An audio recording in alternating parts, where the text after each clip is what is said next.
kung plano mo mag-drive overseas, then make sure to save this video. Hello, it's Mami Chrissy and tuturuan ko kayo paano mag-apply ng International Driver's Permit. Tatlong requirements lang ang kailangan mo para maka-apply ka ng International Driver's Permit. Number 1, kailangan mo ng 2x2 valid ID. Number 2, kailangan mo rin picturean ang iyong driver's license. Number 3, kailangan mo magbayad ng 4,200 for 1-year validity ng iyong International Driver's Permit.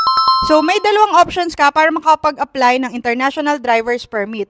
Una is pwede ka pumunta sa mga office nila around the Philippines.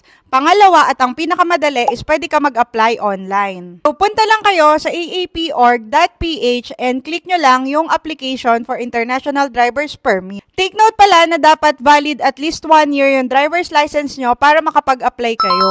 So, kung may tanong ka pa about International Driver's Permit, comment down below and pag-usapan natin yan.